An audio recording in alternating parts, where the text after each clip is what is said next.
Okay, Mr. Chair, the floor is yours. Good evening, and welcome to the November 9th, 2020 special meeting of the Public Works Advisory Board. This is being held via teleconference. We have a quorum.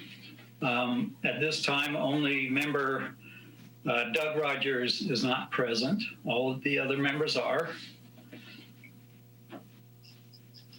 Let's see. If there's any members of the public that would like to speak on the agenda items, now is the time to do that. If you are on the computer, you would press the, or on the Zoom meeting, you would press the raise hand button. If you're on the telephone, then you would press *9 in order to raise your hand. We'll give it a minute or so for people to make those entries. And Zeke will let us know if anybody is in the queue. Yes, sir. Somebody just showed up in the queue and raised their hand when you said that. The number ending in 128. Okay, go ahead, speaker. Okay. And speaker, you are live. You just need to unmute yourself. There you go. Hi, it's Doug Rogers. Hello, everybody. Okay, so Doug is now present. Are you able to elevate him, Zeke, to the meeting? No, sir, because he's on the telephone. I can't move him over. Okay. That's okay. I'm here. I'll listen. So whenever he raises his hand, you'll... Well, I'll just keep them open unless it's interfering with it, and then I'll do that. Okay, if there are no other members of the public in the queue for public participation, we'll close public comment at this time. No, sir, no other members or no other public in the queue. All right, thank you. The first item on the agenda for the special meeting is the minutes of August 19th, 2020. Are there any additions or corrections to the minutes of August 19th? If there are none, would someone move for approval? I move to approve the minutes of the 19th. Okay, it's been moved by Tori. Is there a second? I will second it. And Jan has seconded it. All those in favor signify by saying aye. Those Aye. Aye. Aye. Aye. Aye. Those opposed say nay. The motion carries. The next item is the approval of the minutes of September 16th, 2020. Are there any additions or corrections to the minutes as presented?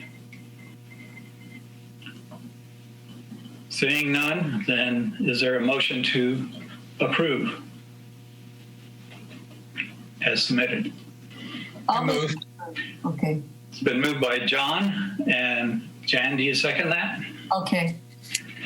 Moved and seconded to approve the minutes as presented for September 16th, 2020. All those in favor signify by saying aye. Aye. Aye. All those opposed say nay. Motion carries. The third item on the agenda is the director's report, the informational summary of the current public works activities. Staff? Yeah, so I'll introduce this item. So this is the Joe Miller. I'm the interim public works director since Jen Calloway left. So tonight we have the director's report in front of you that we'll entertain questions on. I have the majority of the department heads here to answer questions. We won't go through each line item like we typically do, so we can save time for the main item on tonight's agenda, which is to go over the proposed change orders for the project. So I will entertain any questions on the director's report.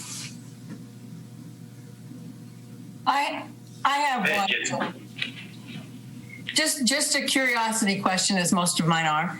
On page 14 under water operations, you talk about Elena Beach, Marina, and Dogwood had emergency turn-ons.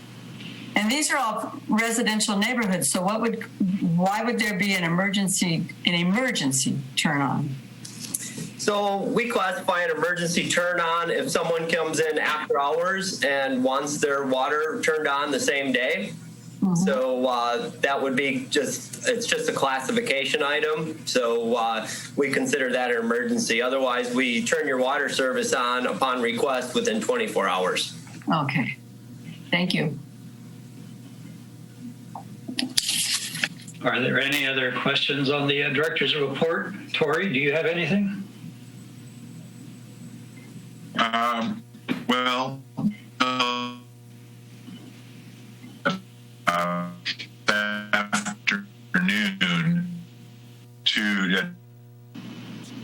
afternoon I'm getting from a citizen. I'm having you break up, Tori. Can you start over again?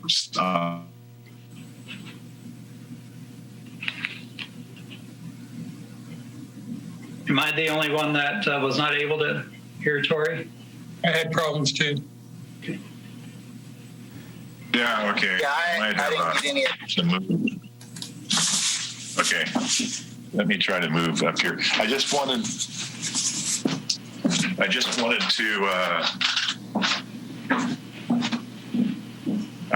to add to, maybe it's not part of the director's report, but a request came in by email this afternoon from a citizen asking for a stop sign be installed, four-way stop be put on Dana and Main Street in downtown Morro Bay. I believe that was Dunes in Maine, right? Yes. Oh, Dunes in Maine, right. Excuse me. So I would just add that to a possible maintenance item or something to a proposed addition to infrastructure, street infrastructure, a request by a citizen or something to be considered, a four-way stop sign at Dunes in Maine.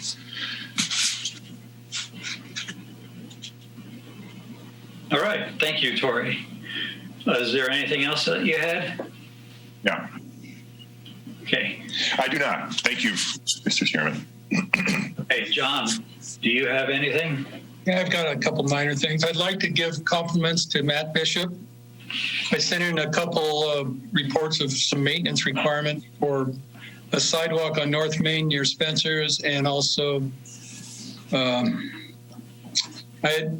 during the last meeting I mentioned that the vegetation along the west side, bike lane on the west side of North Main was making it hard for people to ride, and within a couple of weeks he got that cleared up, and then within 24 hours that I pointed out that there was a pretty big tripping hazard there on the sidewalk there, he got that fixed. So I was very appreciative of what Matt did. A couple other things which popped up. One, let's see what.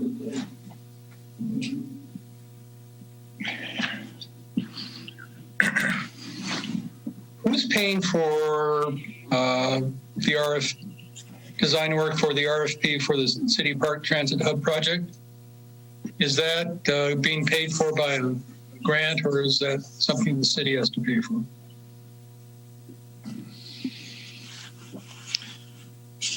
The Transit Hub project, the work for that is grant funded. We have a Rural Transit Fund grant, and we have two State of Good Repair grants that we have secured over the 1920 and 2021 fiscal year. We're also going to be using some Transit Development Act, our local transportation funds that we get from the state for that project as well. So there's no general fund monies being used for that project. Thank you. let's see. One other question, or a couple other questions, was it that storm drain on, where is that? There's a Sequoia storm drain repair replacement. Is that going to get done this year, or do we put up with whatever damage it does over the winter?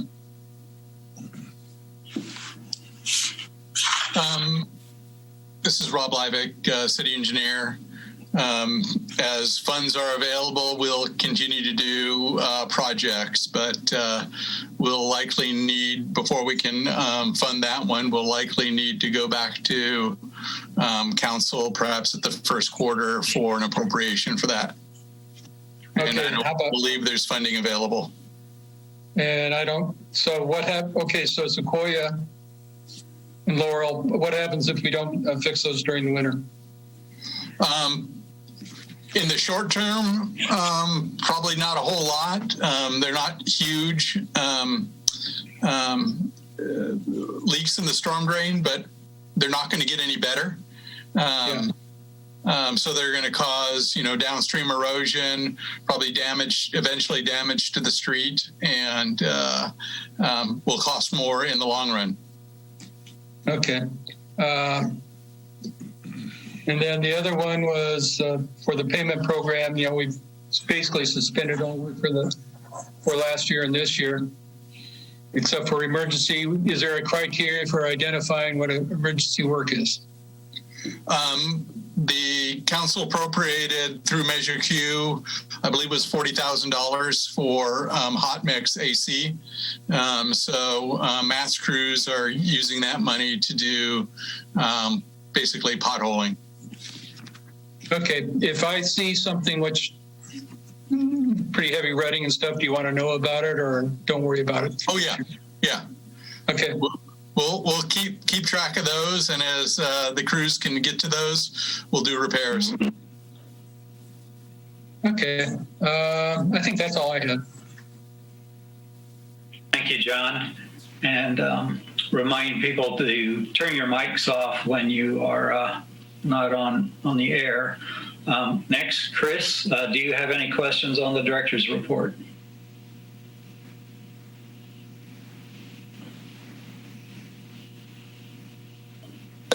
Not at this time, thank you. All right, thank you. Doug, do you have any questions or comments on the director's report? Yes, thanks. I can't imagine a better acting public works director than Joe Mueller. So anyway, on page 15 on the trolley, there's weekly reporting of ridership. And my question is, informally, I ride that bus myself, and I talk to the drivers occasionally, and I'm curious to see, again, the impact of the homeless people riding the bus. If there's any comments there or whatever, because that's certainly an issue. And as the weather gets colder, I imagine that may become a more popular pastime. So that's my question. Thanks. Thanks, Doug. During the COVID time, when we started to not collect fares and had the shelter at home ordinance, we haven't been experiencing any issues with homeless riders just riding around to get out of the weather or to just have something to do. We haven't heard from the drivers or the transit manager for MV that there has been any issues in that regard. Right now, the ridership, we're reporting to the state so they get a better handle on the transit industry as a whole, and if we're looking for additional funding in a future federal CARES program type measure, that they would have a better idea for how much ridership loss we've had or how much revenue loss the transit industry has had. But as for homeless ridership, we haven't had issues with individuals riding for a lengthy period of time outside.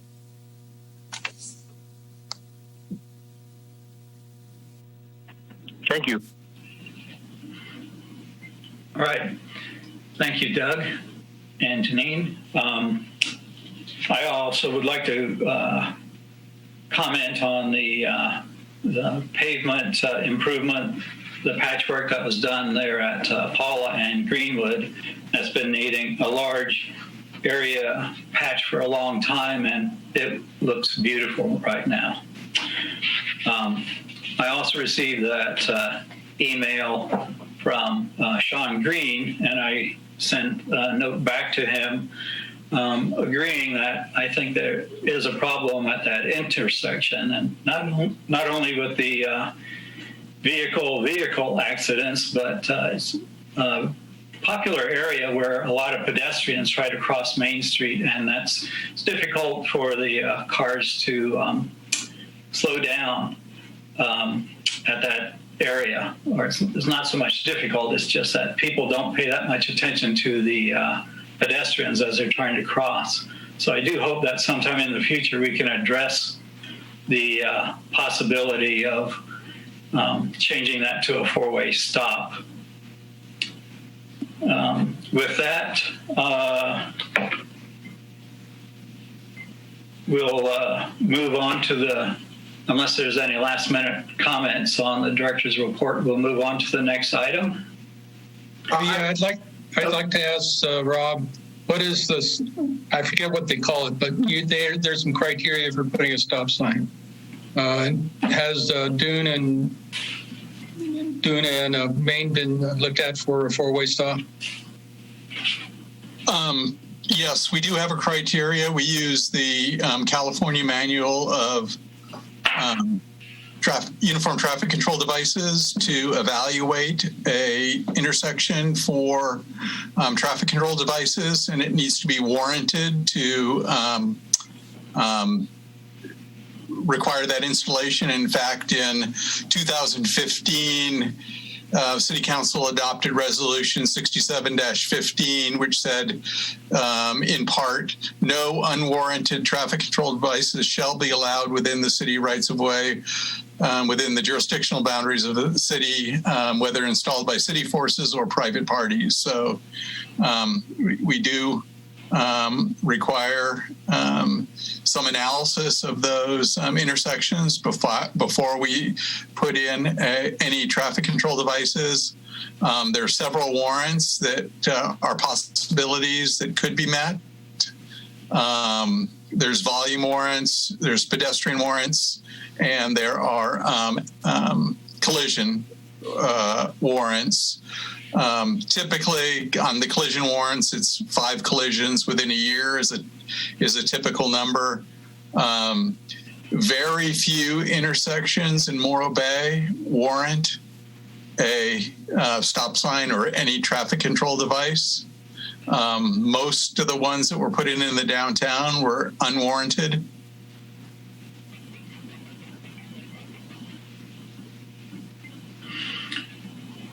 Thank you. All right, thank you. With that, we will end the director's report.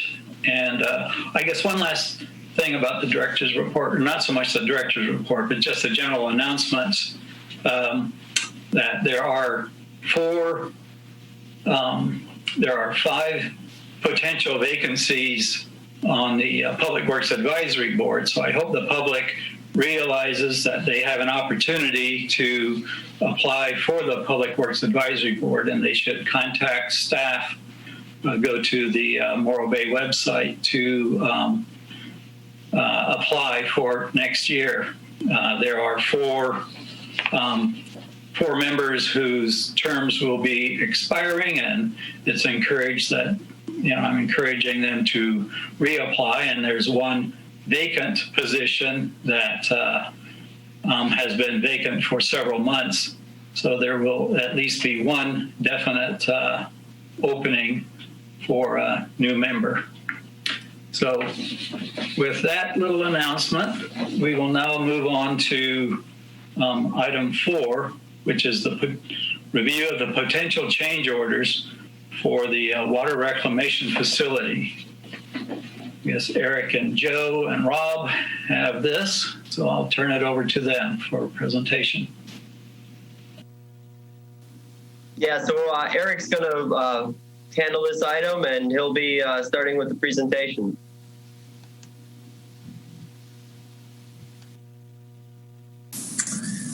Good evening, Mr. Chair, members of the board, Eric Caceres, the city's WRF program manager. Thank you for having me here this evening to talk about item number 4, which is a review of 12 change orders, potential change orders that we're bringing for your review and comment. As Joe mentioned, I have a presentation. I'm just going to go ahead and hop over to that.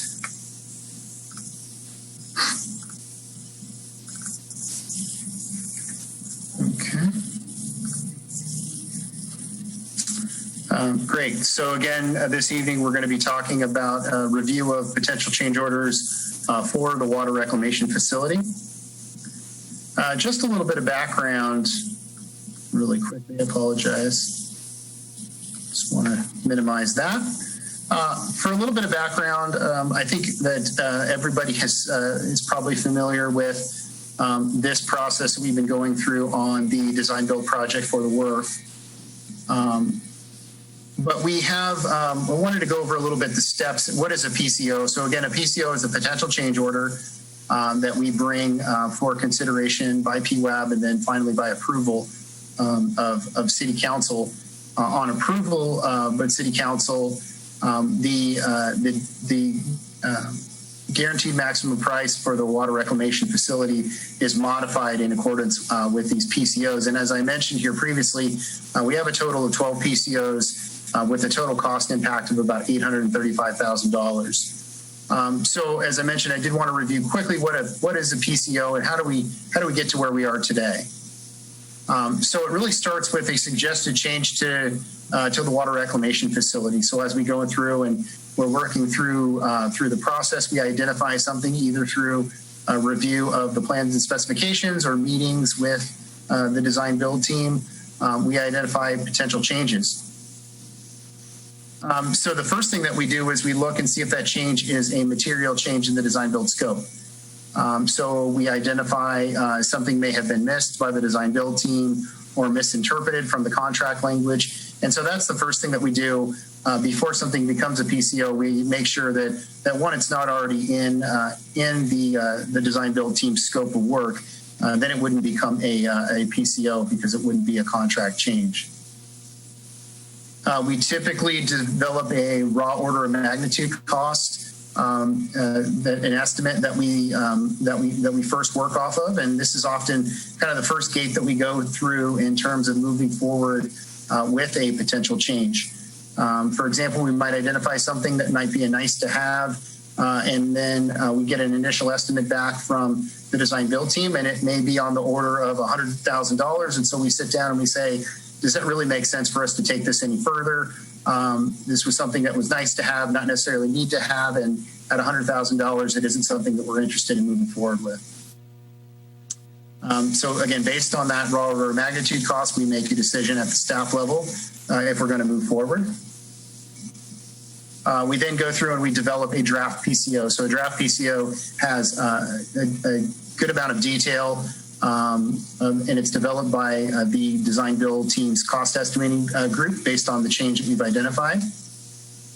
Our team, our cost estimators at Carollo, review that draft PCO and return any comments back to the design build team.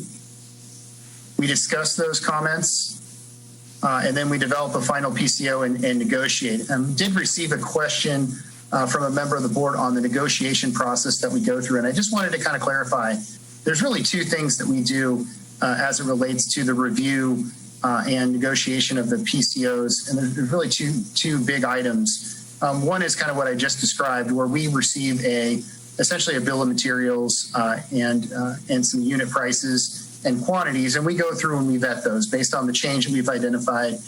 Is the cost estimate accurately reflect that change that we discussed? and are those cost numbers accurate, or do we agree with those cost numbers? And the second really important thing is we go through and we identify, and there'll be some of that here and as our discussion, we go through the discussion tonight, and we look and we say, well, is that really something that should be included in this PCO? So oftentimes there's kind of ancillary items that might be related to a change, and we may take issue with those items. So when I talk about negotiation, it could be we don't agree with a couple of your unit costs, or it could be that we don't agree that the scope of work that you've identified for the change and meets our intent, or it includes extraneous items that the city should not be liable for. Again, we're going to talk about a total of 12 PCOs this evening, and as at least one of you pointed out, the table in the staff report only included 11 line items, and that was because I inadvertently left off the 12th line item, which is PCO number 85. It's essentially a non-cost PCO that will be settled as part of amendment number 4, and it does have a cost to it, and we'll go through that here in just a minute as we start to go through the individual PCOs. Again, the total cost impact is $835,000, and all of that is in terms of a cost increase. We are not bringing forward any credits for consideration by PWAB here this evening.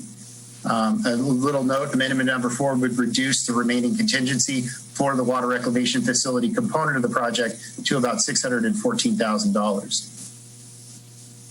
So here's a breakdown of where we were in May when we presented the previous batch of PCOs that made up amendment number 3. Those PCOs were presented to PWAB and brought to City Council and approved by City Council. So through May, we had a total value of the amendment of about $7.7 million. And at that point in time, we did ask to amend the budget to include about $2.9 million of additional budget for the water reclamation facility component of the project, which left us with a contingency of about $1.5 million. So with approval of amendment number 4, here's where we would sit now. The total amendment value would go up to about $8.5 million, resulting in a new guaranteed maximum price of $75.8 million, and would bring our contingency down to just over $614,000. The breakdown of cost increases, as you can see from this chart here, there are a couple of larger PCOs that are really driving this $835,000 amendment.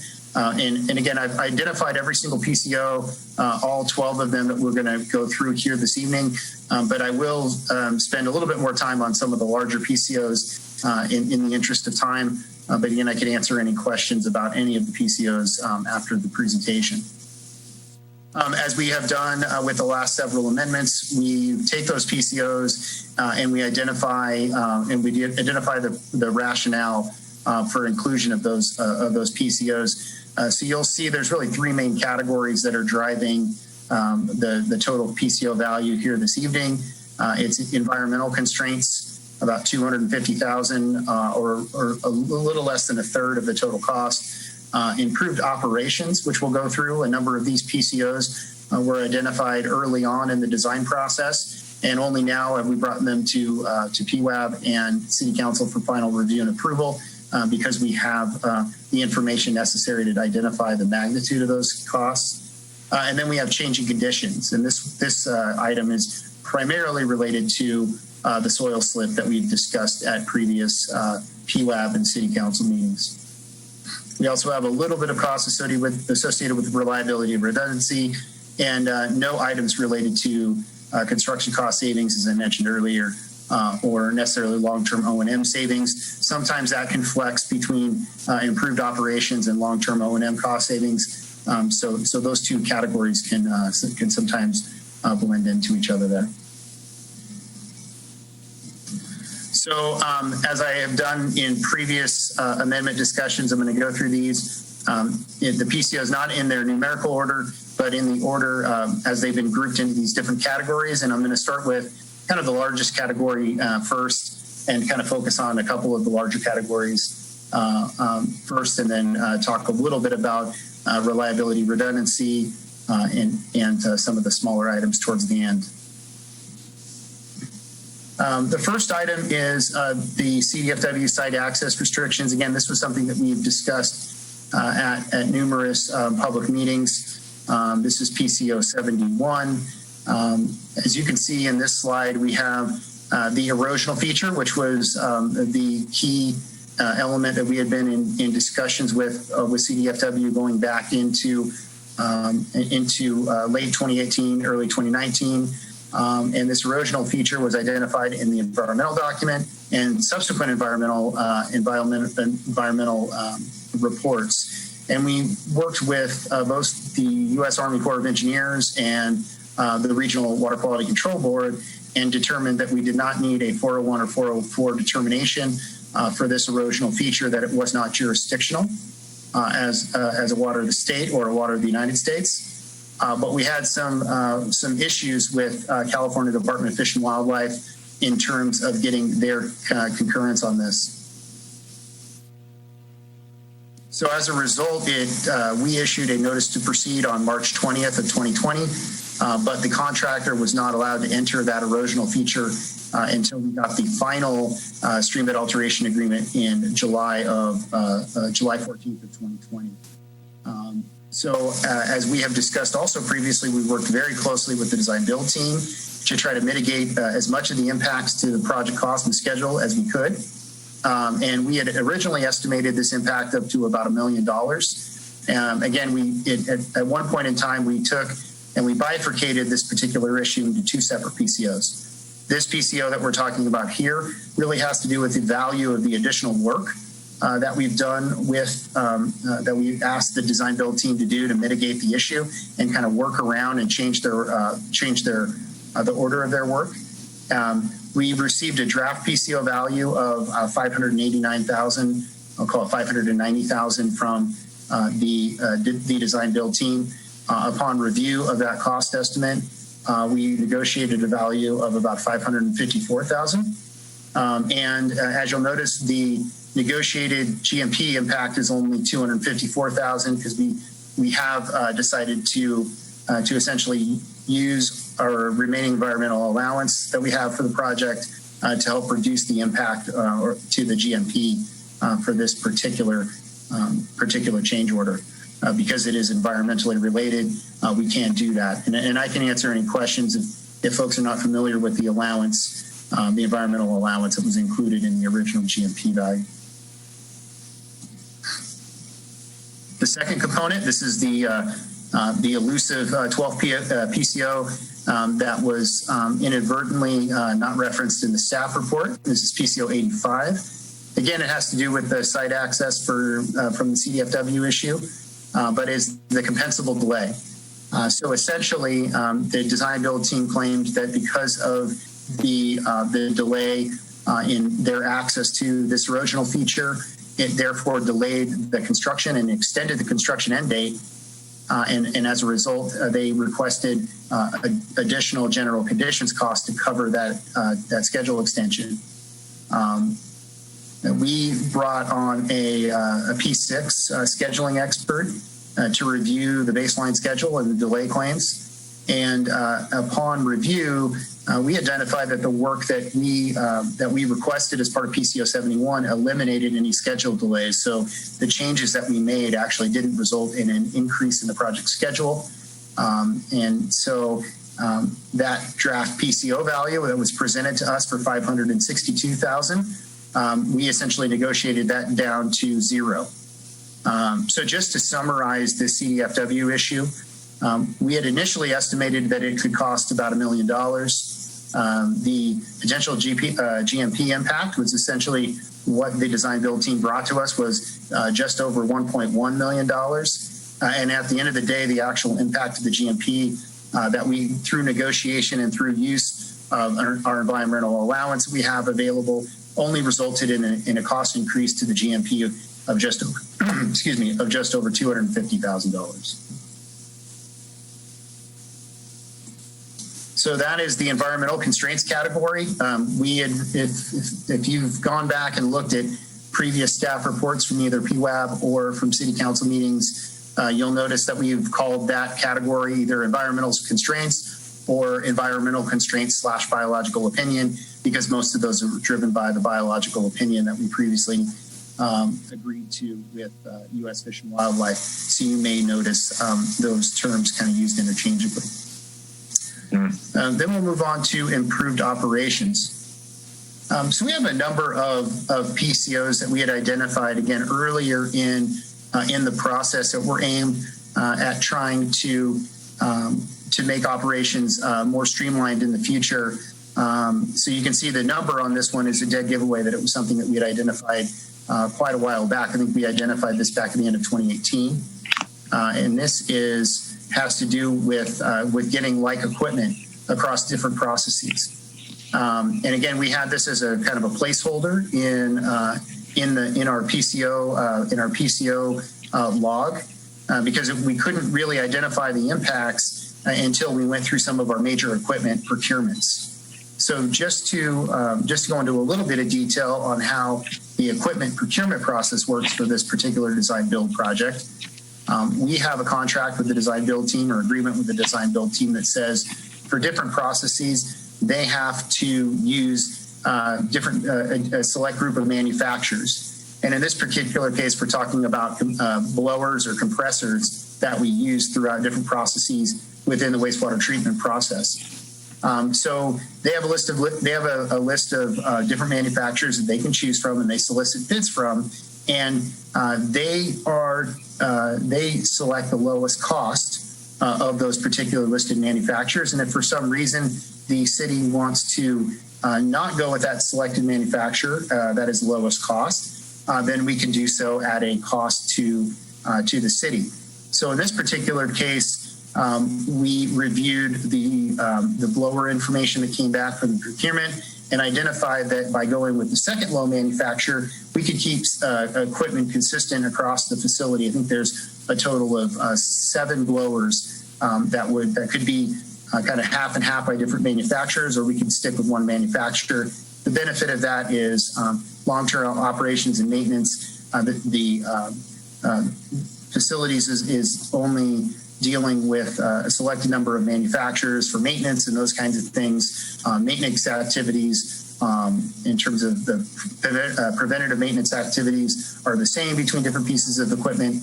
And so we had originally estimated the budget for this PCO at about $75,000. And after all was said and done with the equipment procurement, this draft PCO value was presented at $17,426. After our review, this is one where wasn't a whole lot of negotiation here. We were vetting the cost numbers that the DB team had received from the manufacturers.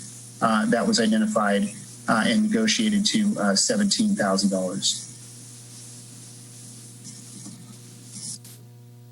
The next item is PCO 73. This is man gates in the perimeter fencing. So previously, during the design of the project, we had identified PCO 49. It was about $103,000, and it included some changes to the exterior fencing for the project. It included several different man gates. It included some other things, including some gravel that was to be placed underneath the entire perimeter of the fence. And at the end of the day, when the cost came back, city staff made the decision to not move forward with this PCO. However, we kind of threw the baby out with the bathwater because we did identify moving forward that we really did need to keep a portion of that PCO. It was going to be important for operations to have a couple of man gates in the exterior fence, but not the number that we had previously identified. So we walked that back pretty significantly. We also did not include the gravel that was to be, or the crushed rock that was to be provided underneath the fencing. We didn't move forward with that because of the price tag. But we did identify a concrete walkway between the different or the different areas of the treatment plant. And so what started as about $103,000 PCO, we reduced that down to about $27,000. And again, we reviewed that PCO value and determined, and we were in agreements with the $27,000 cost estimate. So that's what's being presented for PCO 73. PCO 74, which is parking canopy electrical receptacles. One of the items that wasn't expressly identified in the RFP and the design build agreement previously was the inclusion of receptacles at the parking canopy areas at the treatment plant where staff's vehicles will be parked.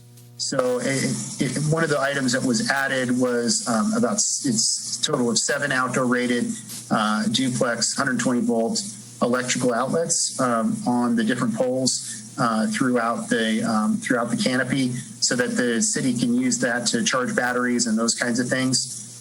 Again, we didn't really have an original estimate for that. That was something that we identified through the design process and said, yes, this is definitely something that we need to add, and went straight to the development of the draft PCO. That draft PCO was reviewed, and the program management team and the city agreed with that estimate of $42,000. The next item is PCO 79, which is a modification to the water and collection system supply sheds. In the kind of the storage area near the operations and administration building areas of the facility, there were 2 sheds that were originally included in the design, and one was for water and one was for sewer. As part of PCO 50 that we brought to council as part of amendment number 3 back in May of this last year, we made the decision to push those 2 buildings together, get rid of the center dividing wall, and we added a couple of roll-up doors and some other improvements to the inside of that building. As we moved the design forward in working with Mr. Miller and his staff, we identified the need to increase the size of those roll-up doors from 8 foot to 12 foot, and we also added some additional plumbing inside this building for a shop sink and some other things. And so this draft PCO was brought to us at about just over $10,000, almost $11,000. After reviewing that PCO, we were in agreement with that $10,847 estimate. So that's what's included in PCO 79. PCO 82 is again, this is very similar to the previous PCO that I discussed, where we were talking about like equipment and we were looking at those process compressors or blowers. This is a continuation of PCO 37 that was brought to PWAB and City Council back in May. Essentially, that PCO 37 handled a number of the pieces of equipment that we had procured at that time, mainly the MVR and the reverse osmosis equipment and the UV disinfection equipment, and the change order was covering kind of the uniformity of the instrumentation equipment for those different packages. Essentially, this PCO, as I mentioned, is an extension of PCO 37 and extends the same type of instrumentation equipment to the belt press that will use for dewatering of the biosolids that are produced by the facility, and the safe system that's used for treatment of high stormwater flows. Again, trying to get like equipment throughout the facility, and these are the changes that we're recommending to do that. Again, this draft PCO value was brought to us at almost $109,000 upon review of these PCOs, which were essentially quotes from the manufacturers to provide this equipment that may not be their standard, but is consistent with the other packages that we're installing as part of the project. The negotiated PCO value, again, is $109,000. We were in agreements with the information that was provided for these. So those are some of the two of the larger categories, and we'll go through the remaining categories here. And I did leave one item towards the end that I think will take a little bit of additional time. So I'm going to go through these next items that are on the small side very quickly. This first one is PCO 75. This is the installation of a security window at the admin building. This change was identified back earlier in 2020 when the city started to make modifications to some of its other city buildings, mainly City Hall and Public Works, where there were some security measures put in for interaction between staff and the public. Again, this one we moved forward with, I don't want to say irregardless of cost, but we had a pretty good idea that the impacts would not be too large for this PCO. And so we really moved into the draft PCO stage. That PCO was identified at just over $11,000. And based on our review, we concurred with that estimate. Over to the right there, you can see essentially a cut sheet of what we're looking at here. It's a security glass panel and a speaking tube for interaction with the public there at the city's new administration building at the work site. It's the only PCO that's categorized as operator safety. We'll then move on to reliability and redundancy. PCO 76, pretty late in the design process, we identified that while we had redundancy and we had the RFP had asked for redundancy for a number of the chemical systems at the facility, for some reason it did not include redundancy for the sodium bisulfite system. For those of you not familiar with that, this is kind of the last line of defense. After the wastewater is chlorinated or disinfected with sodium hypochlorite, you use sodium bisulfite to quench the residual chlorine in the water, which is required as part of the city's discharge permit before the water goes out to the outfall. One of the things that we added were, again, heated blankets for the sodium bisulfite tote. This says tanks. This should be totes. We're using 300-gallon totes for sodium bisulfite, redundant totes. So heated blankets were something that were not asked for previously, but were added based on the freezing point of sodium bisulfite. And then also an additional sodium bisulfite pump was added.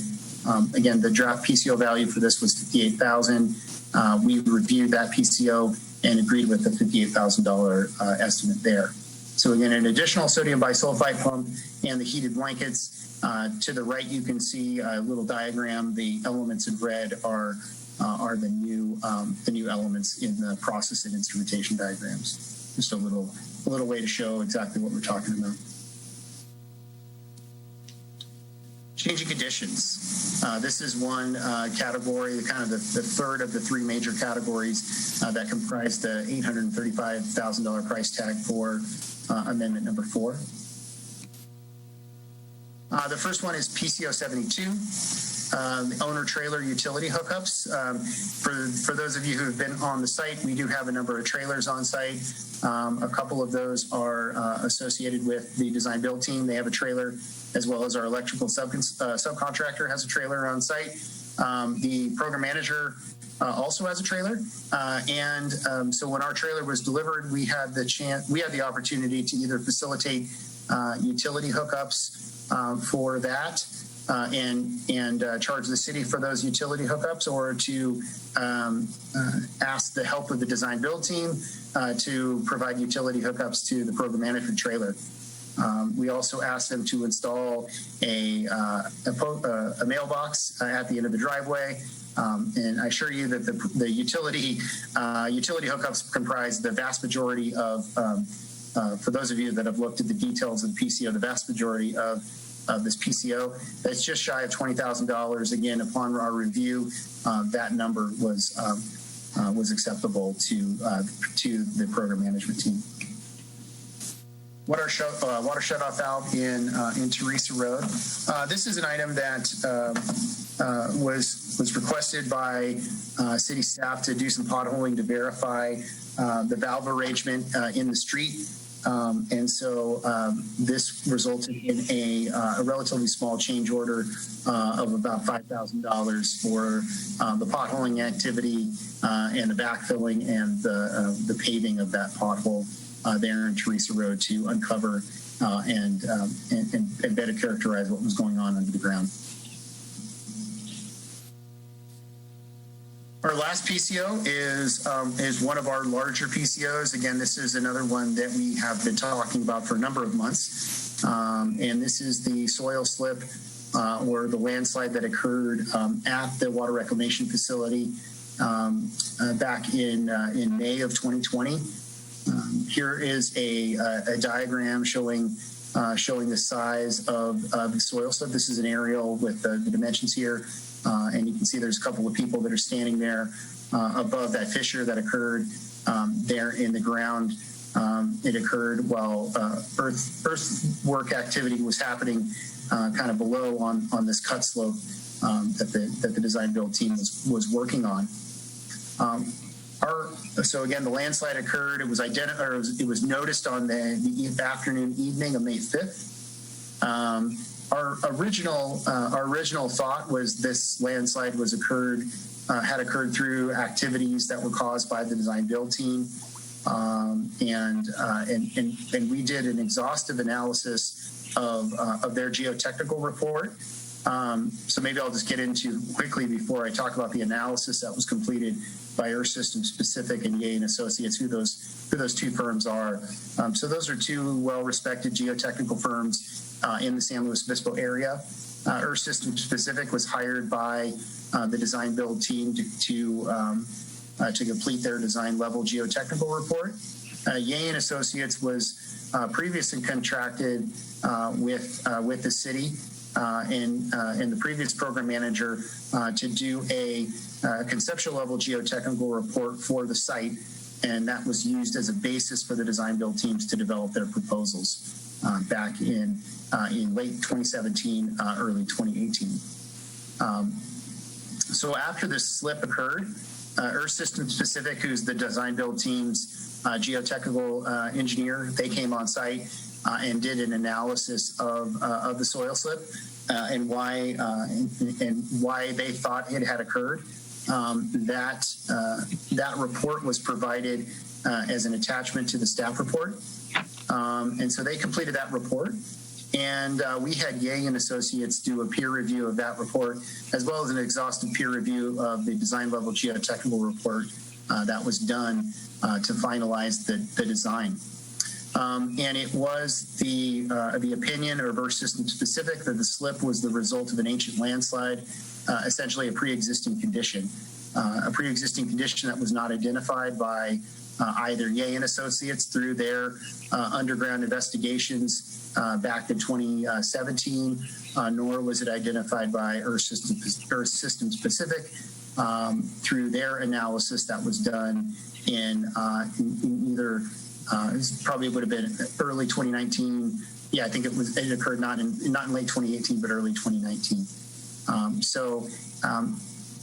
Yeh reviewed those findings and could not come up and disagree with those findings. The cost associated with this PCO is the cost to essentially remove that slipped material and to relocate it to the canyon area.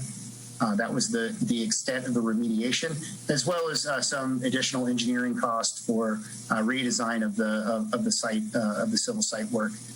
Our original estimate that we had flagged to City Council back in May when this first occurred was $500,000. We received a draft PCO of about $366,000, and as a result of a review and negotiation, one, identification of items that we did not believe that the city should be responsible for, and number two, identification of some unit costs that we did not agree with. The final negotiated PCO value was reduced down to just over $280,000. So that is the total impact of that soil slip. That constitutes all of the 12 PCOs that were presented in the staff report. So now, if I can answer any questions on any of those. Okay, thank you, Eric, for that report. Well, let's see, where shall we start? Well, I think I'm going to ask a question first. Normally I wait till the end. On the, you indicated that Ye and Associates peer-reviewed Earth Systems, but who peer-reviewed Ye and Associates on the original analysis? That seems like where all of this should have been picked up. And,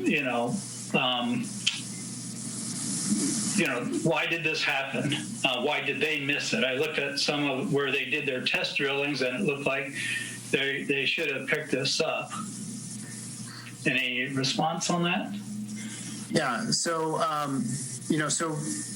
essentially the work done by Ye was, I can't answer the question. I asked Rob if anybody had previously peer reviewed Ye's work, but essentially how this process worked is typically when we're doing a conventional delivery project.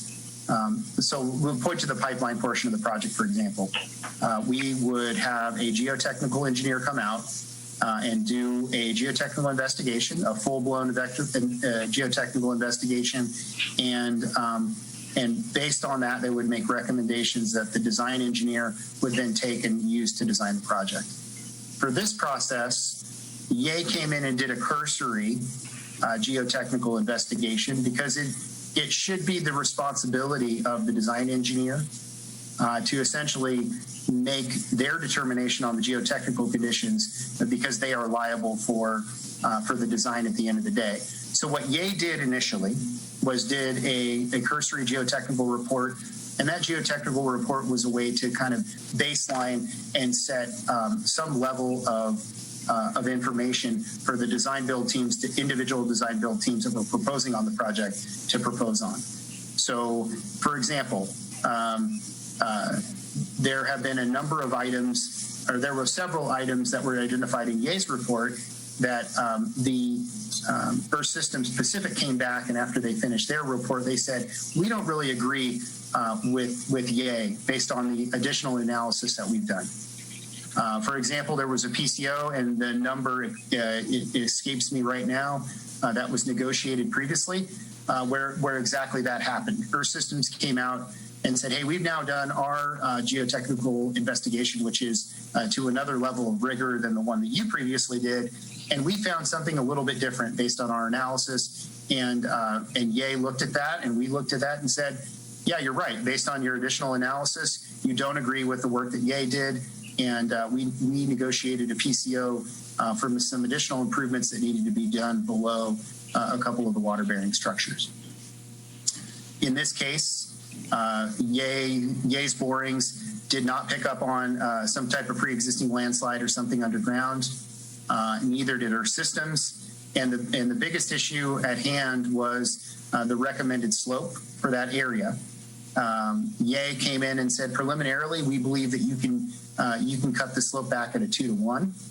And Earth Systems Pacific did a very exhaustive slope stability analysis. And at the end of the day, they said, yeah, we agree with that 2-to-1. They cut the slope back at a 2-to-1, and we got the soil slip. And so that's a lot of the analysis that we did was to look at was Earth Systems analysis faulty, and that was done by Ye.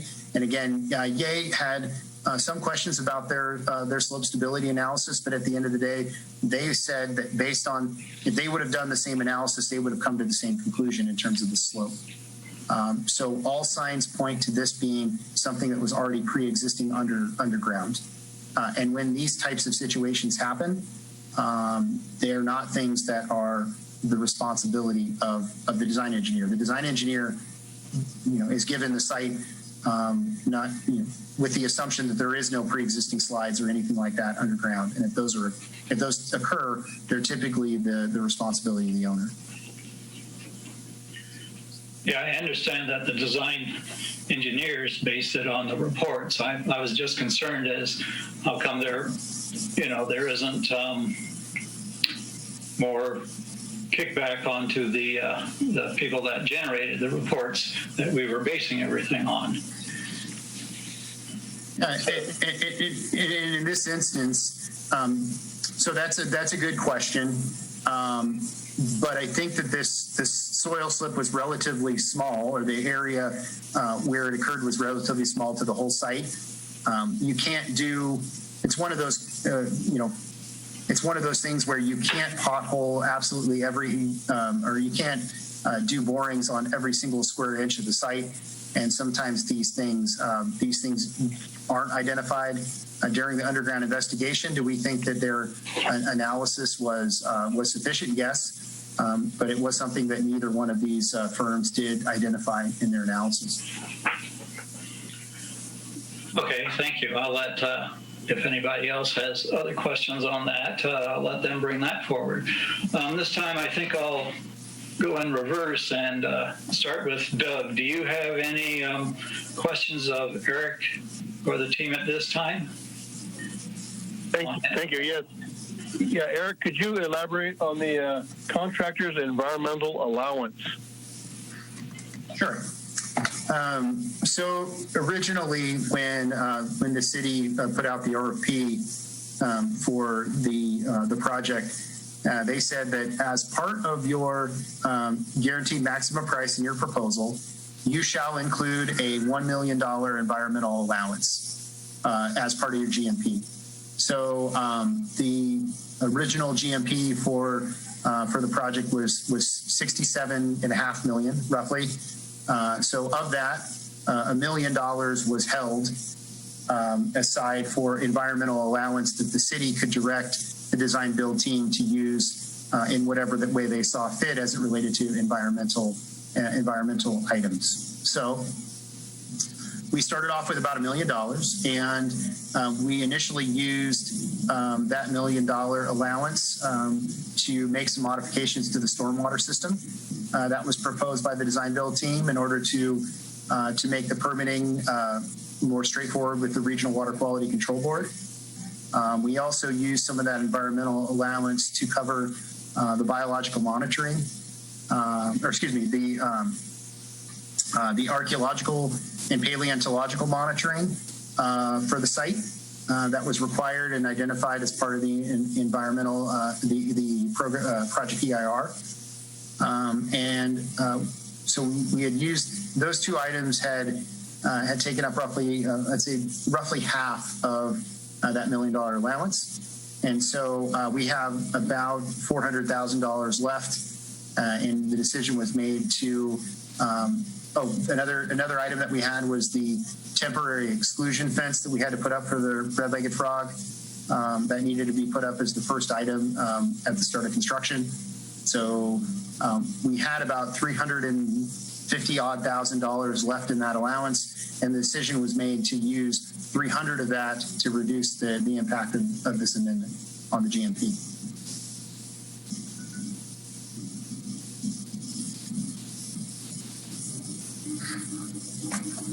Thank you, Eric. Do you have anything else, Doug? No, I'm listening, but that's good. Thanks. All right, thank you. Chris, do you have any questions at this time?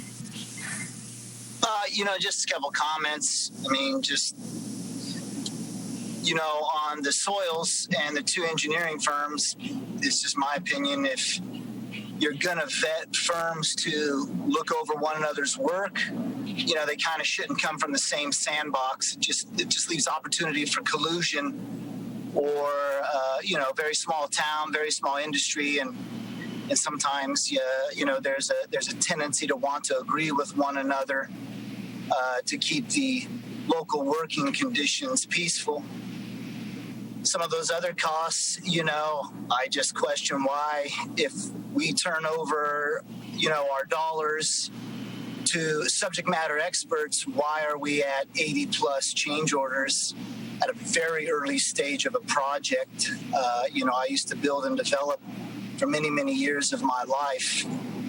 And, it seems like there's not very much shift of liability occurring other than asking the city to open the checkbooks.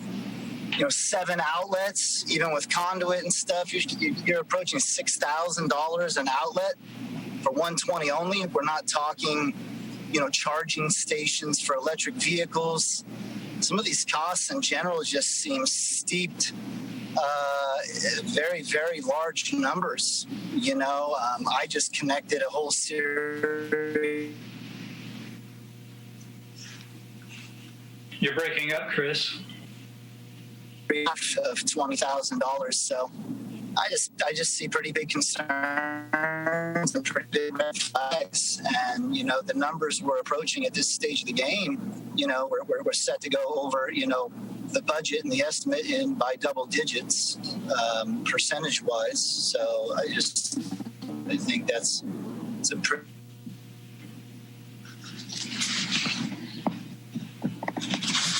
Any response for that, Eric or Joe? Or I did want to address the question about the geotechnical firms.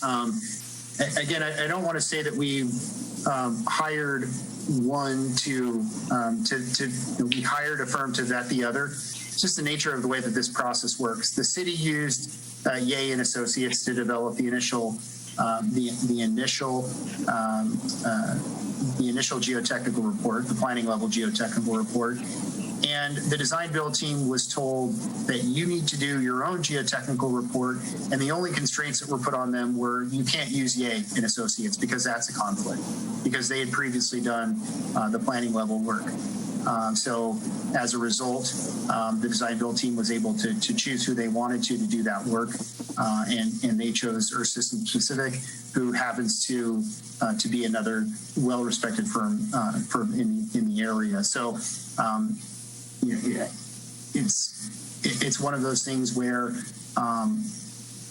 we didn't tell the contractor who to hire. We told them who they couldn't hire.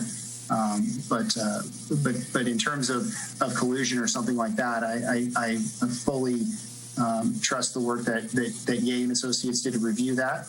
And at the end of the day, they couldn't find conclusive evidence to say that it wasn't a pre-existing slide. And so that was the situation that we were faced with. Okay, thank you.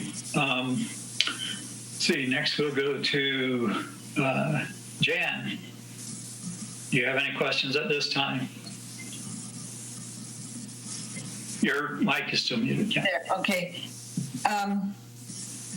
Eric, thank you for the explanation. I read everything that was presented that was sent to me, and this helped a lot. But so now you're saying on the red-legged frog fence, we get a credit of $300,000. Is that already put back into the budget? So that is this $835,000? Would have been $300,000 more for our total price, or is this already is the $300,000 put back in the budget, and this $835,000 is separate from that? Yeah. So the $835,000 is separate. So that does not include what we're hoping is going to be on the order of about $300,000 credit to the project budget as a result of the work that we're currently doing. And maybe I'll just elaborate on that quickly. I didn't cover it in the presentation, but it was in the staff report. When we negotiated the biological opinion with the United States Fish and Wildlife last year, we were under the gun to do that, and we brought forward a fence design that had been used in another place in the county by our project biologist, and we were a little bit concerned at that time. It was obviously a big number in terms of cost, to over $800,000. And so we'd always kept it in the back of our minds that once we got the project into construction, the construction of that fence is well down the line, that we would approach Fish and Wildlife and say, once we had some time to work through this and identify some potentially more cost-effective options, we would bring those to them for consideration. So we have working through the EPA, who is the one that has connectivity with U.S. Fish and Wildlife on this consultation. We got their buy-off first, to say, hey, we have a different solution here that looks like it could save the city a good amount of money. We'd like to get your buy-off to bring that to Fish and Wildlife. They have said yes, that is okay. And we've also brought that to Fish and Wildlife and got a preliminary yes. It looks like one of the options that you're bringing to us will be acceptable. So, well, again, we in a perfect world, we would have had all of these things come together. We would have brought a smaller a list of PCOs to you or a smaller amendment. But I think it's just too early right now to say with 100% confidence that we're going to be able to do this. I think we have a very, very good chance. And we're just working on the detailed cost estimate to identify exactly what the dollar amount's going to be. So you use the words too early. So where in the process are you? Are you far enough into the process to have an idea of how many more cost overruns you will encounter, or is it? Are they? Yeah, that's a good question. So. The statement was made earlier about being early on in this process, and I'd say that we are very well down the road. And so while the construction is about 30% complete, 25 to 30% complete, we are essentially out of the ground, which is where we have a lot of or there can be some risk there. As we move forward through construction, we've completed nearly all of our large equipment procurements that we've needed to do. So those are all completed, and the design is 100% complete. And as you remember, a lot of the change orders, as they should, came through this process through design and not through construction. So typically in design build, when we have issues with construction, when we encounter things. Oftentimes, the city can be caught in the middle between a design engineer and a contractor. And in this case, the design engineer and the contractor are one and the same. So we avoid a lot of those issues. So we've identified the vast majority of change orders. And currently, to memory, I think we're only tracking 2 change orders right now. And the magnitude of the change orders is relatively small. We do have COVID hanging over us in terms of the design build the design build entity has early on in this construction process had issued us a letter for the right to claim for additional costs as they relate to COVID. We don't know what those will be. We don't know if those will be anything at this point in time. But really, outside of that. And another change order that we're working through on some conduit changes that we potentially might be making to the project. Those are really the only two items that we're tracking currently. Thank you.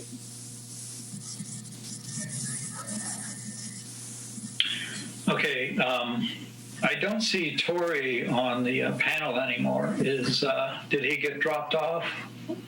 But we'll go to John at this time. John, do you have anything? Yeah, I have several things I was curious about. To be honest, when I got the package and started going through it, I found it, I asked the city to print it out so I could, didn't have to use my 3 sheet a minute printer for the thing. But the table, what you had there, didn't help me as much as I would have wanted to. So during your discussion there, you discussed your draft PCO amount. Is that equivalent to your engineering estimate? Eric? Can you say that one more time? You've got, during your presentation, you had a thing, prices, which said draft PCO. Is that like your engineer's estimate, or do you have anything like that to show that you evaluated what your negotiation position was going to be? Yeah, so the draft PCO value is the initial. We sit down with the design build team and we say, okay, this is the change that we've identified. We've identified it's a change of scope. They say we think it's going to be about $50,000 in terms of the change, and we say that's where we say yes or no. And if we say yes and we want to move forward with that draft PCO value is essentially they go back to the table with their construction cost estimators, and they put together a detailed cost estimate, and they bring that to us. And that is the draft PCO value. So that's the starting point for our negotiation. So that's a proposal amount, is that right? That's a proposal. Yeah, that's a proposal amount. That's a good way to phrase it. Okay. Then the original estimate, that was what was originally submitted, but was taken over by the draft PCO. Is that correct? Yeah, and that original estimate is usually a pretty high level estimate. That's that could be something that we sit around the table and say, we start walking through it and say, okay, this change affects this item, this item, this item. It's about $10,000 for this, about $20,000 for this. When all said and done, we think that this is kind of come in somewhere order of magnitude, $50,000, $75,000, $100,000, and as I mentioned, that's kind of our initial. Does it pass the initial test to say, yeah, this is something that we want to move forward with? In some instances, because it's definitely something that we need to add to the project, we don't even necessarily go through that process. We say, okay, we know that we need to put in this exclusion fence for the red-legged frog.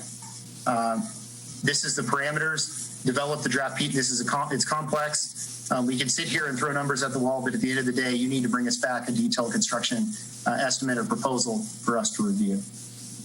Okay, then did Carollo engineers independently kind of come up with a target amount for the proposed change orders? Yeah, so we review all of those change orders. As I mentioned, it's kind of a two-pronged approach. Typically, myself and our construction manager are looking at those change orders and saying, are all of the items appropriate? So sometimes the change order can be taken a little bit liberally, and some things get thrown into the estimates that aren't really appropriate and shouldn't be included in the change order. And we say, no, we don't think that was particularly with something like the soil slip, for example, where we're asking the design build team to do extra work. And we'll say, well, we didn't ask you to do that. You should have already been doing that. That's not something that should be included in this change order amount. So that's one level of review. And then the other level of review is when we have that detailed list that we're all in agreement on. That goes to our Carollo's construction estimating team, and they pick through that and say, yeah, you're not using the right labor rates for these crafts. You're not using the right number of hours for these crafts. This should take 60 hours for a laborer, not 85 hours for a laborer, those types of things. And the labor rates aren't correct. Your equipment rates aren't right. You should only need to be using this equipment, not this equipment. So that's the level of review that's done by the Carollo side. Did the Carollo estimator give you a number for each PCO of what he would think is reasonable? He doesn't typically give a number that he thinks is reasonable, but what he will say is, he will say, and that could be back engineered, but essentially he will say, I question the cost per linear foot for this conduit. On other PCOs or on other parts of the job, it was this. Used $40 a linear foot, not $67 a linear foot. He comes back with those types of things, and we document those in a change log, and then the design build team then comes back and says, for one reason or other, they either agree with those changes or they push back on those changes, and that's where we have a discussion about those things. I spent several years with the Corps of Engineers doing this stuff, and the way the Corps had handled it was, you've got your contractor doing his stuff there, and then you would have a Corps estimator who basically would do his own, he'd have an estimate for the project, and he'd do a little ancillary estimate for a change order. So there was a number he was thinking of. And you kind of look at that, see if you agreed with it or not. I don't see that. So you didn't really have an estimate to work against. You had a feeling of whether or not the right numbers were being used or not. Is that right? Yeah, and I would say that that's not completely different than what we're doing. I think that myself and more specifically our construction manager is the first one that when we get a draft PCO, he typically has a number in his head that he has worked with Roy in our cost estimating team to say, yeah, we got this PCO and it came back in at 100,000. I would have thought that this would be somewhere close, around 50,000. I think that in looking at this, I think we can throw out these couple of line items that aren't applicable, and they'll work together, and they have been working together since we started construction on the construction related PCOs to kind of, as you mentioned, there's a number that they're shooting for. So kind of a top down and a bottom up approach to review of those construction PCOs. Okay. Well, I'm not completely comfortable with that. It'd be nice to have, the table which was put together. I don't know if you put it together or somebody else did, where the PCO was listed and description and stuff like that. It would be good to have like a proposal number, whether the proposal number was found to be reasonable or for needed adjustments, and then the final cost. So you knew what came in. You at least a checkoff box saying yes, it was reasonable or wasn't reasonable, and what you finally negotiated. I really like that idea from Jeff Heller to have, is it owner, contractor, or agency generated? So for 30, was that owner generated, or was that contractor or agency? Probably owner. PCO 30. Can you is that the consistency? The sludge butter blowers. Yeah, that was an owner driven request. CDF. Okay, the next one down, 71's Fish and Wildlife site access restrictions. That was generated by an agency? Yeah, that was driven by an agency. That's correct. Okay. Owner trailer utility hookup. That was from you. Is that right? Yeah, but that is one that. Regardless of the way that cost was going to be handled, it either would have been something that we would have charged back to the city. So it could have been a Corolla charge that would have been charged back to the city, or in looking at it, it was more cost effective to have the DB team. Okay, so work. Yeah, essentially it was contractor generated. You had two different contractors. How much? What was the difference in price between what you would have had to charge and what is it? FBV had? I do not have that number off the top of my head. I can get that information for you. Okay. 13,000 for man gigs seems pretty steep. Was there more work than just the man gates? Besides, I need a little bit of concrete and stuff like that, but it still seems kind of. Yeah, it was some concrete steps and a concrete path and the man gates, and I don't have, let me see here, let me just pull up the detailed PCO. There could have been a couple of other miscellaneous items that we brought back in there with that. Is that an owner generated, or is that that's owner generated? That was an owner generated, yeah. I kind of agree with Doug that I'd like to make sure those canopy electrical receptacles are gold plated. Did you guys look at maybe putting in blank conduits and letting city staff take care of it in the future when they need it? I think it was one of those things that we'd identified as being an immediate need for city staff and something that wasn't included previously. And I would ask, I don't believe that was something that we considered. All right. Bisulfate pump was owner generated? Yeah, that was owner and engineer generated. I think that was one where, and I'll just now, say, by owner and engineer, what do you mean? Do you mean? I think the program manager also agreed with. It was something that we had and kind of collectively all identified as we were a little bit surprised, frankly, that we let it get to a pretty high level of completion without realizing that we didn't have a redundant bisulfite pump, and in a lot of other cases, we had redundant pumps on the other chemical systems. And regarding how important those sodium bisulfite pumps are, we thought it was prudent to include that. I can't speak to why specifically in the RFP it had identified a single bisulfite pump, but that was a change that was generated by either the city or us as the program manager. Okay, so the program manager is the city's representative. Is correct? Okay. This soil slip. What sort of material slipped? Was it all the same material from 10 feet above to 10 feet below, or was there something about that little slip plane that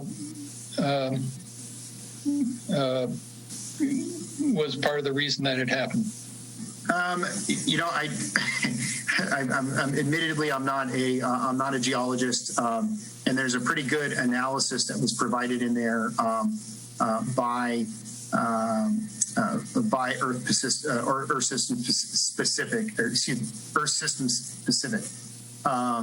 And yeah, the material that slipped was Franciscan melange soil that can be problematic. But essentially, the rationale for the slip was that there was a pre-existing slide that had occurred, and essentially that had been disturbed with the earthwork activity that had been done. Was it considered bedrock or soil? I believe it's considered soil. I would have to go either back to the geotech report or have Ye answer that question. Let's see. Okay.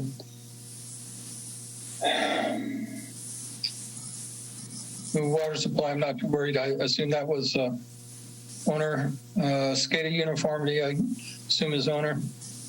Correct. The water shut-off valve. What, they just found a valve was missing when they tried to check something, or what? Joe, do you want to address the water valve?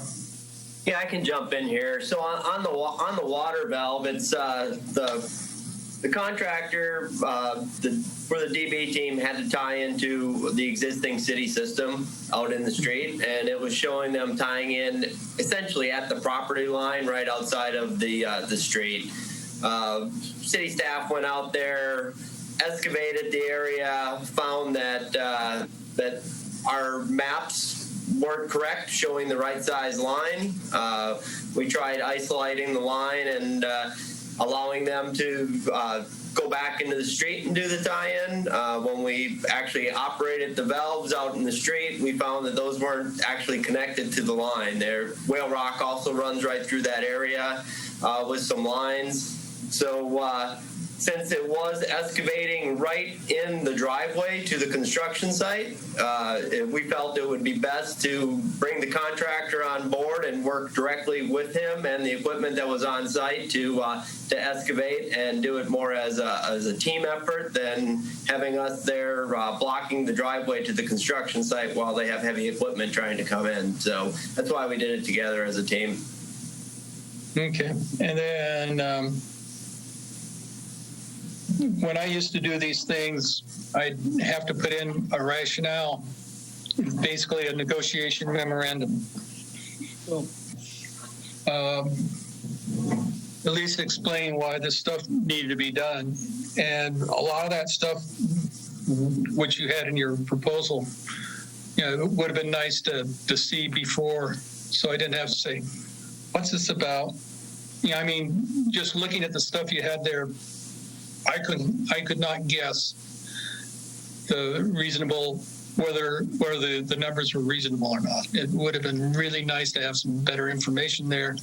Be really nice for you to help Public Works present this stuff to the city council, so the city council doesn't have to ask why. Rather than having you to go through the dog and pony show the way you did. And then the other thing that pops into my mind is, since this is a cost reimbursement, the only thing we're negotiating here is profit. Did you guys recommend profit for all these change orders, or was there some of them where maybe like at bisulfate redundancy? If their instructions was to make it redundant and they didn't, theoretically that profit is not eligible. I think that's a good example. And we didn't ask them to make it redundant, and later identified that we wanted it to be redundant. Okay. And in terms of profit, the profit is it's a fixed overhead and profit. As long as it's a reasonable, as long as it's not due to contractor error, it's fixed. But if there is some culpability on the mistake by the contractor, was that looked at all? Well, if it's the mistake of the contractor or something that should have been included, then you guys won't see it because it won't come to you as a PCO. It has to pass that fundamental clearance, and if it is something that we deem is already included as part of the contractor's scope of work, or something that they were already supposed to be doing, and we identify a change and it gets put into that category, then we don't go down the PCO path. That is something that we note as a design clarification, and that change gets made to the project without any cost impact to the city. So have there been any design clarifications which have impacted construction cost? Yeah, we just had one recent one with we have a pump station that's located on site that was pumping into the influent lines that are feeding the treatment plant. And we identified, or Joe identified the issue, and we noted that we wanted to make a change and significantly increase the length of the pumping line and have it pump into downstream of our flow metering, way on the other side of the plant. So a significant quantity of additional piping. And we raised the issue, and a change order was initiated. And Joe came back and said, "Well, this is a requirement of the permit." And the design build agreement clearly states that the facility that's provided by the design build team has to meet all the permit requirements. So that was a change that was made at no cost to the owner. Other than the cost of the construction. No, the cost of the construction. Well, it's not an impact to the GMP. So it is something that will be done under the GMP, but that GMP umbrella essentially includes everything that's required in order to meet the permit requirements. Yeah, so that clarification will cost the city whatever it costs for the extra pipe, but not profit. Is that right? No, the profit would be on top of that. That would be additional work items. Okay, I'm confused. If something should have been done a certain way and it wasn't, the contractor gets paid for the cost of doing it the way it was supposed to be. But if the contractor omission caused it, they should not receive profit.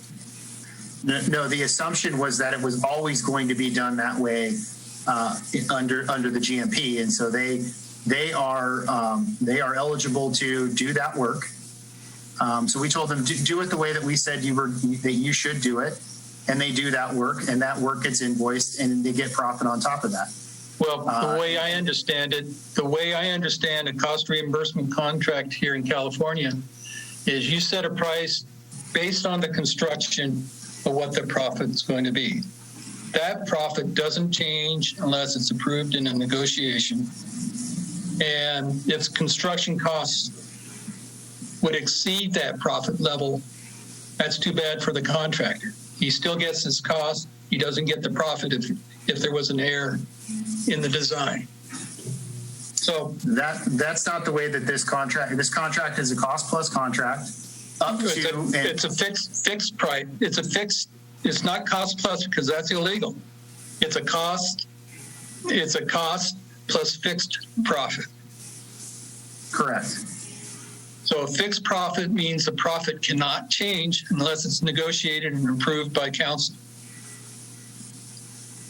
I would either have to have the city attorney comment on that or my contracts person comment on that, but I don't. That's not off the top of my head. That's not my interpretation of this design build contract. Okay, well, look into that. I know that I had, under pain of death, had to learn that stuff. So profit is not allowed to change once it's negotiated at the beginning, unless there's a change order and the additional profit is approved. I'll have to look at that because that's not the way that the contract is. I don't believe is the way our contract is structured. We have a GMP. If you're dealing with federal funds, it's the way it's structured. Okay, I'll look into that and get back to you. All right, or at least get back to the city. Okay.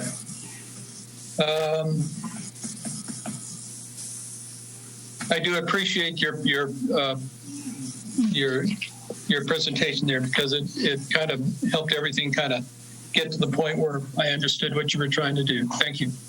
That's all my question. Thank you, John. Yeah, thank you for that contracting question. Yeah, I appreciate it, man. Okay, Tori, I see that you're there. Do you have any questions at this time? I do. I have one question, basically, and then another sort of issue that I'd like to just mention since we're talking about PCOs here on this. By the way, Mr. Caceres, I appreciate you doing your fiduciary duty here in vetting these PCOs and in many instances reducing the amounts that the city is obligated to pay.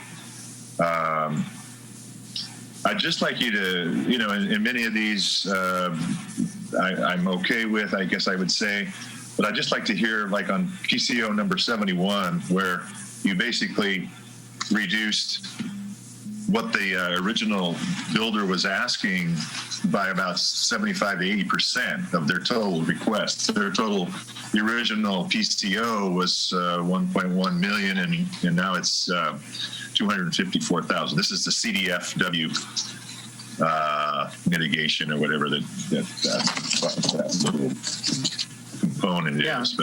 But what were you taking out? That's almost $1 million worth of a PCO request. What kind of is that? Just loaded, padded expenses, or what came out of that negotiation? Yeah, so there's really two pieces to the PCO, and I'll use some round numbers here. But we got a PCO for $1.1 million, we got a PCO for $1.1 million, and we made the decision to split that into two separate PCOs because they were two separate issues. One of them was, hey, we've asked you to do this extra work as a result of continuing to keep the job moving in a time where the contractor was on site but couldn't do the work how they had planned to do the work. And then the other piece was we've delayed you, so as a result of the delay, you guys are claiming additional money, and that was about a 50-50 split. So 1.1 million, 550,000 on one side, $550,000 roughly on the other side. And so, why so? Okay, but that was just go ahead. Very split, I guess.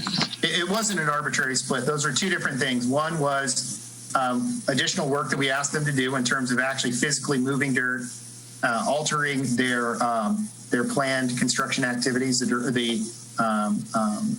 sequencing of those, and that was about $550,000. The other piece was because we had to do all these things, we didn't have access to the site.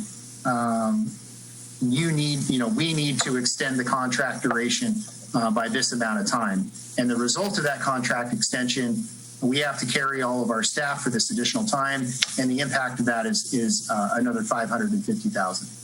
So very quickly, we, as you'll see, or as you might remember from the presentation, they came to us and said, our estimate for the actual activities that we performed, additional activities, was just shy of $600,000.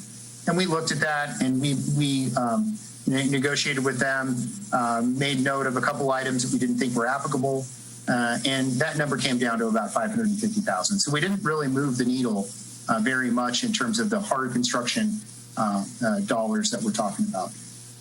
Where we were able to make significant reductions is on the time side, and that's where we looked at the schedule and said, by doing all these changes, we've completely mitigated any kind of schedule delay. So you're not entitled to, we don't believe you're entitled to a dollar of the $562,000 delay portion of this PCO, or the delay PCO. We don't think you're going to need extra time to get the job done now. So we essentially cut the PCO value in half. The additional savings to get from about $550,000 to $250,000 is the use of the environmental allowance.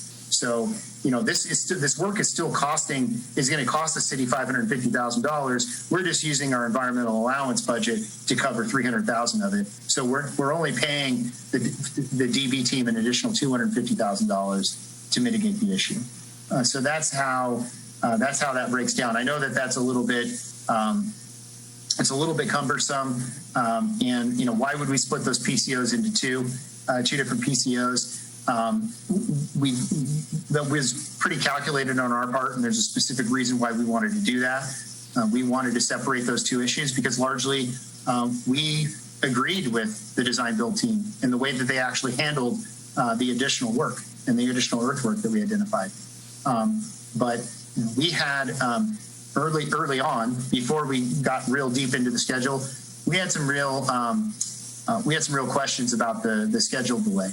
And so our intent was to come to a quick, swift negotiation on the actual construction work, put that aside, and then turn our attention to the delay claim that successfully we were able to negotiate that one away.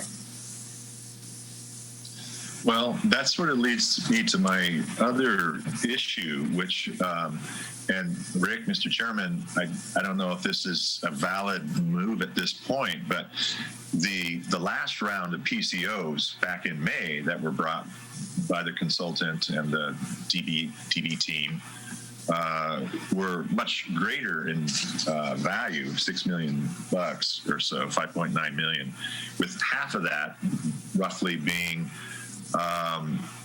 somewhat similar to what Mr. Caceres just explained in terms of this, $500,000 in this one PCO here tonight, 71 PCO, the CDFW site, which was $500,000 on just kind of a deep a delay in construction, a delay that was calculated to cost a certain amount, which there was no real cost in a way involved with that. That could be, and in fact got rationalized off the cost table now, thanks to Mr. Caceres. But this earlier change order bill that the city got in May for $6 million, 10% of the overall WRF cost, total cost, half of that was due to the delay in the start of construction, which and I don't, even to this time, I didn't, Mr. Caceres, you explained how that number of $2.9 million was calculated as a result of the delay of starting construction. But as I remember, you said that, you know, it related back to a construction cost index that was put out by a trade magazine, Engineering News Review, and the index was localized to San Francisco area, which, according to the contract with the city and the DB team, that CCI needed to exceed 3%, but it did not exceed 3%. But still, we had the biological opinion, so-called, came to two PCOs, number 59 and 39, that amounted to about $2.4 million, but it was all simply a fictitious kind of cost. There was no invoice being paid. There was no any overhead at that time, or construction crew wages and salaries that were being paid.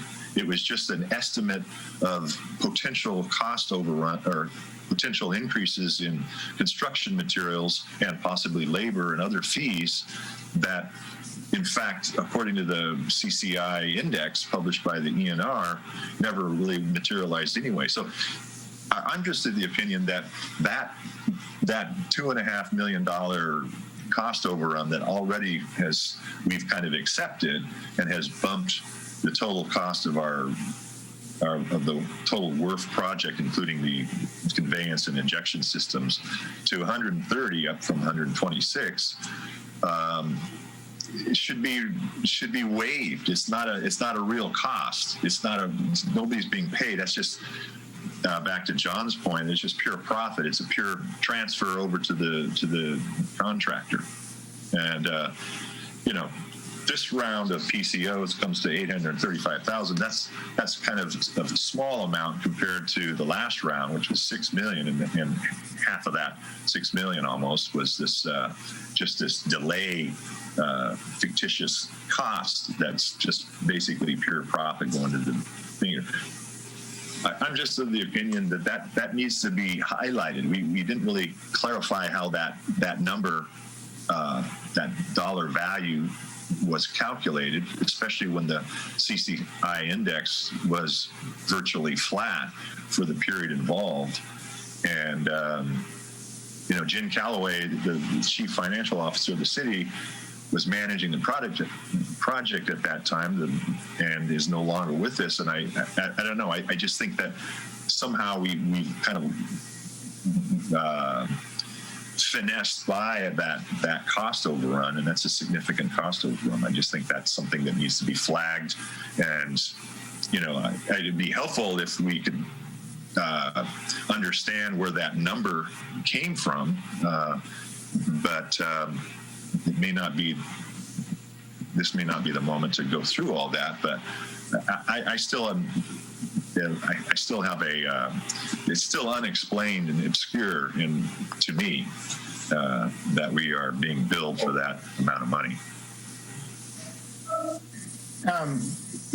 Yeah. So the two PCOs that you're referring to had a total value of about $2.4 million, and it was PCO 39, which is the delay of the construction notice to proceed, and PCO 59, which is increased escalation costs. So I will say that both of these delays were.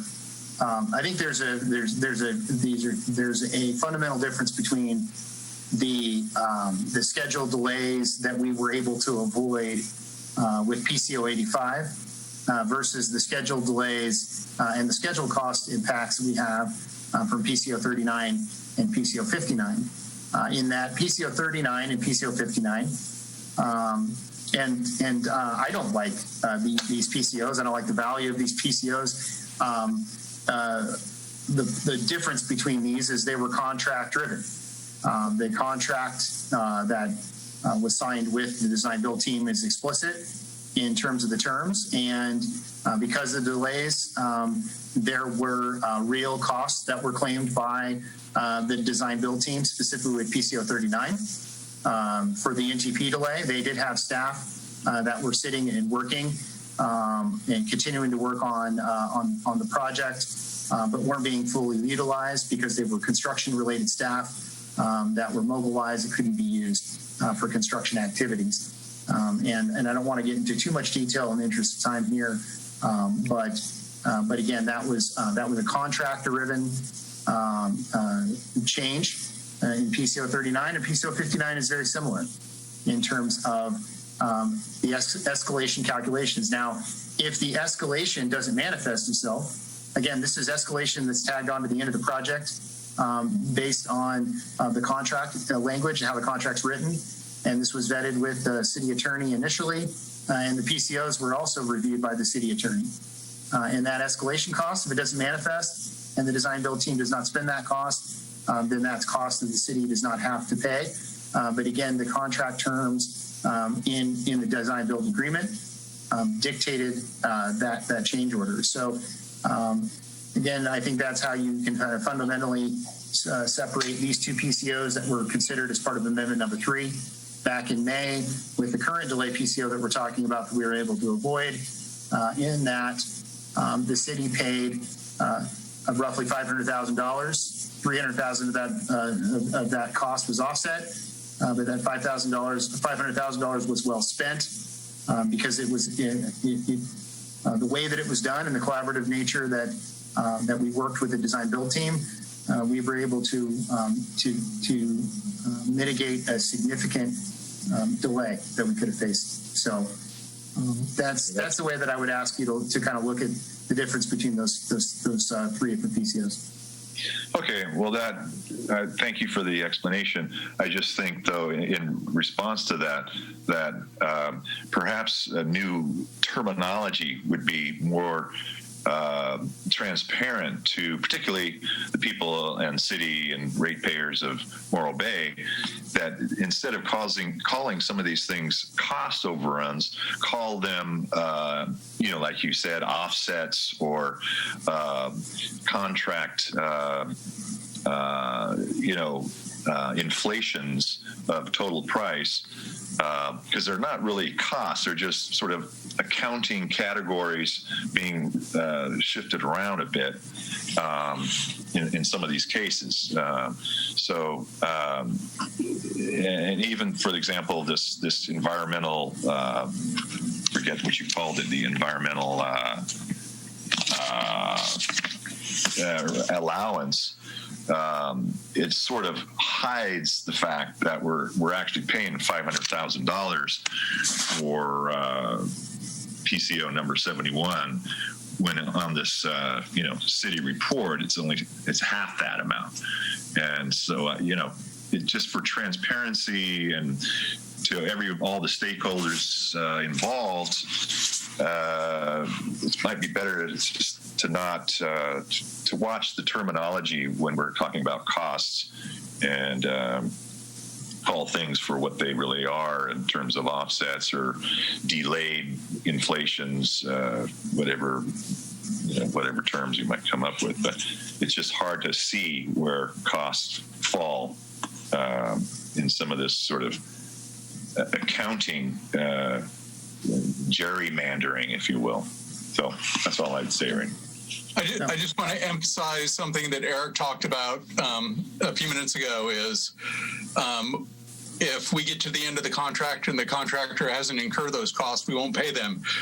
The way this contract is written, it's a guaranteed maximum price contract where the contractor has an open book. We review all of their costs and pay their costs plus the negotiated overhead and profit. So we may have a guaranteed maximum, and I'm just going to make up numbers here, a guaranteed maximum price of $75 million project. We may only spend $73 million of that the contractor has showed us what the actual costs are, but it will never exceed the guaranteed maximum price without a authorized change order.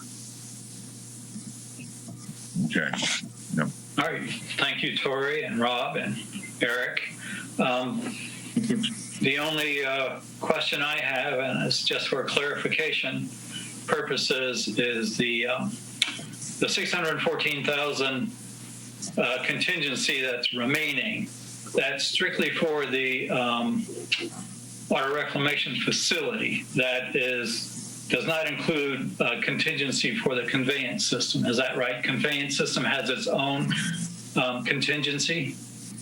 Correct. Conveyance system has its own contingency as well as a separate contingency for the injection wells. Okay.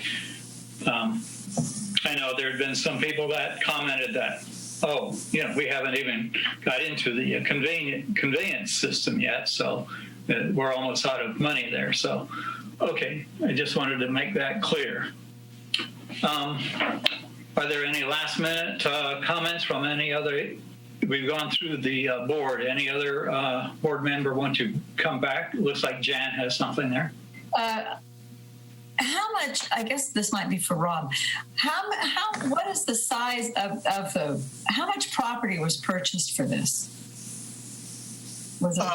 We purchased about 27 acres up there, so the vast majority of the site will be undeveloped, and then the developable areas down near the bottom. Okay, and then when we're talking about this fence for the red-legged frog, does that just go around the footprint of the facility, or is that for the entire property?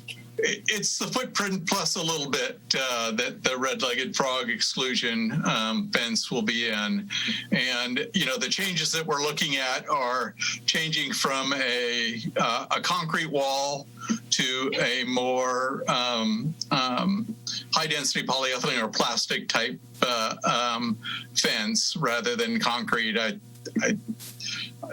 I don't see the frogs getting through the plastic fence, and concrete seems a bit overkill to protect ourselves from the frogs. Okay, thank you. Okay, any other board members have a final question? Okay, no action is required by the board besides providing our input, which we have, and hopefully, I'd like to have, as part of our input, that the table and discussions of the negotiations be expanded, so you can see what you call it, so they can see the rationale, draft PCO, the original estimate, whether Carollo thought those costs were reasonable. Jeff Heller's suggestion that you have owner or agency or contractor generated being annotated to the table. And then the rationale be expanded, so we'll provide a rationale for each change order, so you can look at it and say, yeah, this is the reason why we did it.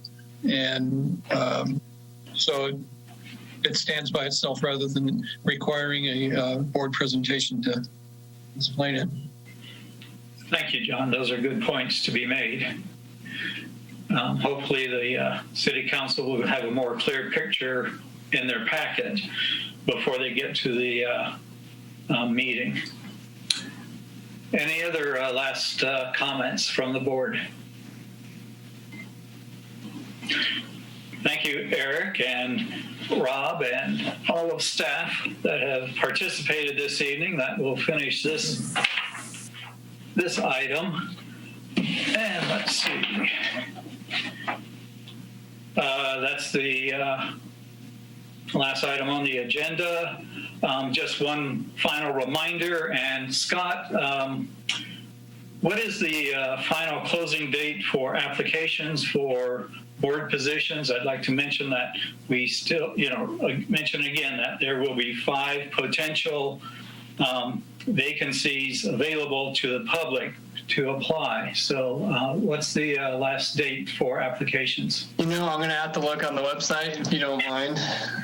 Oh, that's okay. I'm sure Rob knows. Yeah, Joe probably knows off the top. Yeah, it's actually December 31st, so the end of this year. Okay, December 31st. So there's still a month and a half to go for people to submit their applications. Just go to the city website or drop something off at City Hall to put in your applications, either for resubmitting if you're currently a board member whose term expires, or a new member of the public that would like to participate. So with that, I will again thank everybody and thank AGP for conducting this. And Tori, are you waving? I am waving, Mr. Chairman. I do have one more item. It's the Bartle Wells latest financial plan and rate analysis.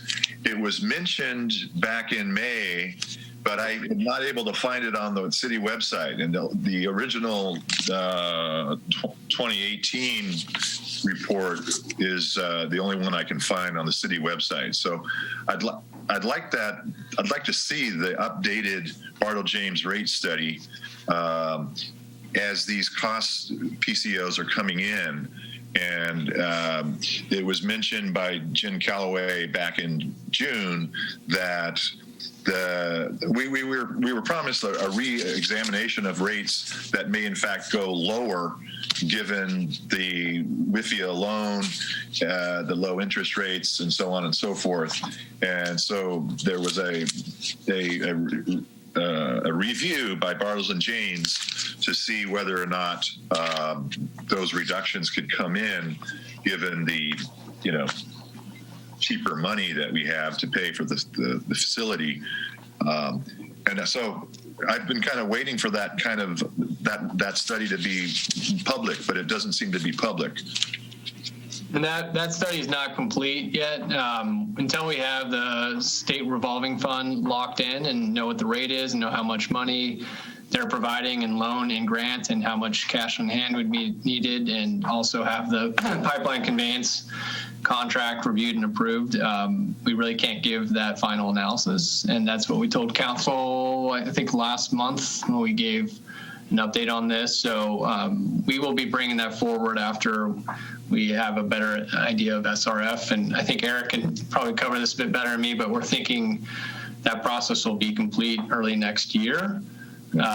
We are recommended and required to go to the Citizen Finance Advisory Committee to present that, since they're looking at the financial side of the house, and then City Council will review. But Bartle and Well will provide the analysis once we have those key pieces of information. So this time it's too early to tell where we'll line up, other than to know that they did do a stress test on our rates, and we have plenty of capacity to handle the PCOs, as well as the pipeline conveyance contract that will be reviewed by council tomorrow, without having to raise rates.